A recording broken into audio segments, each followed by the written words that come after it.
É simples e complexo ao mesmo tempo. É Metagame!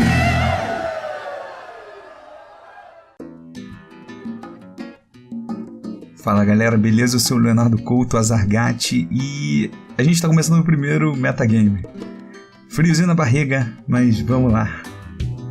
O assunto de hoje vai ser a utilização dos 5 sentidos como ferramenta narrativa e como eles são uma ótima ferramenta, na verdade, por vezes esquecidos e por vezes subestimados. E eles também podem ser meio que um pezinho no saco se você usar muitas e muitas vezes em toda a narrativa. Enfim, a gente tem que usar com uma certa moderação, mas não esquecê-los. Vamos lá. Primeiro a gente tem que alinhar as coisas. O uso dos 5 sentidos ele não pode ser banalizado, né? É mais ou menos o mesmo pensamento de se tudo for épico, nada é épico, né?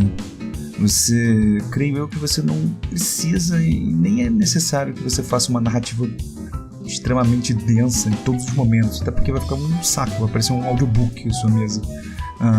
Você tem que deixar a mesa interessante para os jogadores, e eles têm que ser os protagonistas e tem que fazer as coisas, né? Não dá para você ficar só descrevendo.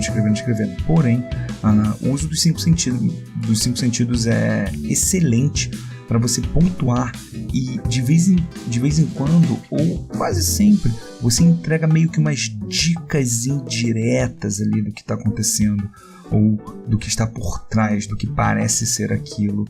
A gente pode começar falando sobre a visão que dos 5 sentidos é a mais utilizada, já que você está o tempo inteiro descrevendo as coisas que eles veem, né? Mas o que eu estou tentando me atentar é, por exemplo, imagine uma situação em que estão sumindo pessoas ou crianças no vilarejo e tudo mais, e durante vários dos encontros sociais, no meio da descrição, você fala sobre as crianças estarem, uma ou outra criança está ligeiramente cabisbaixo, animada demais, né? E se os jogadores foram procurar ou pesquisar, enfim, ver com as crianças, eles notam que uma ou outra delas tem um anel de metal. Esse anel de metal ele pode ser um anel de metal de uma das bruxas do Valor's Guide to Monsters. É a bruxa que tem vínculos com gigantes. Eu esqueci o nome do monstro agora, já que ela dá um anel de metal para se comunicar com as crianças e tal. Assim como um kobold de uma coloração um pouco mais acobreada pode estar no meio da horda de kobolds, e isso pode indicar que ele foi tocado por uma magia elemental, mas isso não tá na cara, sabe? Esse tipo de coisa. A audição, creio eu que seja a segunda dos sentidos que é mais utilizado, e ela pode ser utilizada de umas formas um pouquinho diferentes. Acho que eu vou tentar fazer uma narrativa colocando isso no final aqui da gravação. O tato, né? E aí a gente coloca como temperatura, umidade do local, coisas do gênero, pode ajudar pra caramba. O olfato e o paladar. Creio que essas últimas são as menos utilizadas e as mais esquecidas, assim. Cara, o olfato é interessante.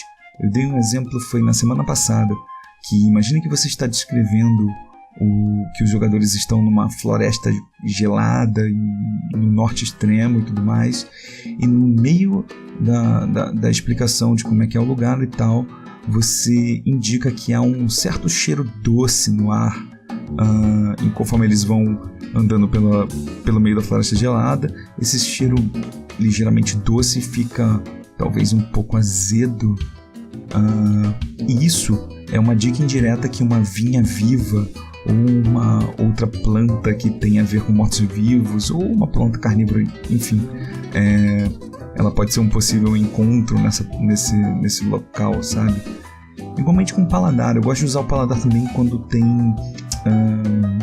fiends ou undeads em jogo, sabe? Aquele gosto amargo ou um gosto doce estranho no fundo da boca, assim.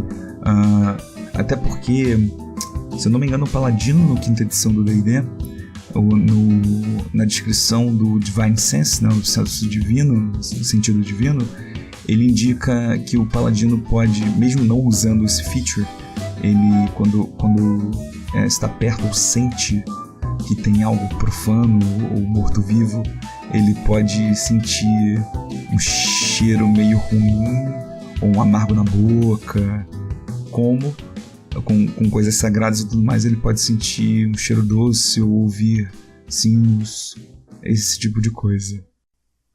Beleza, vamos tentar fazer um exercício aqui.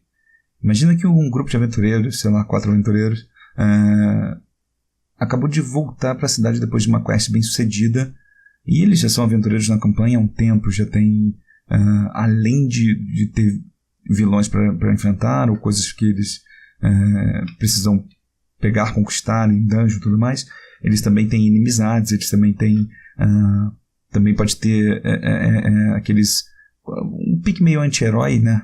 Você não sabe se os caras são vilões, se eles são maus ou não, enfim. Nessa situação, imagina que eles acabaram de chegar na cidade e aí você utiliza uma narrativa no pique de...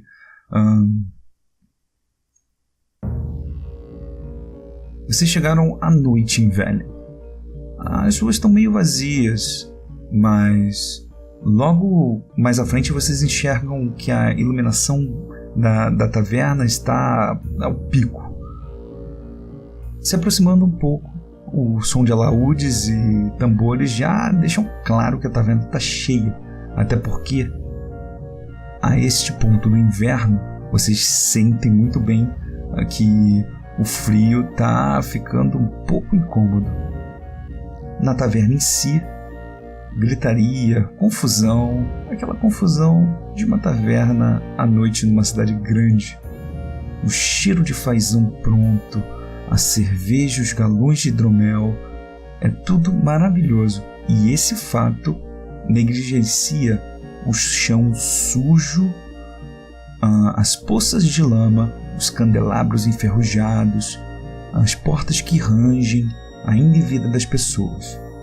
As portas que não param de ranger o tempo inteiro são 3.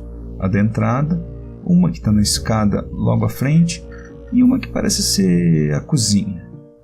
Tirando isso, vocês sentam e a atendente vem logo falar com vocês. E aí, cara, seguindo nesse esquema aí, dessa narrativa, imagina que tem pessoas sóbrias lá e quando os personagens estiverem... E eles estavam esperando os personagens chegarem na cidade. Quando eles estiveram de boaça, tomando hidromel, os caras atacam. Então na narrativa, a gente falou que tem música, é uma confusão de entender. Então o Surprise Round pode ser uma nesse quesito. A galera lá dentro e tudo mais. E o chão, a lama na frente pode ser terreno difícil, entendeu? Mais ou menos a dica das portas dali, onde eles podem fugir ou onde eles podem barreirar ou afunilar os caras, esse tipo de coisa.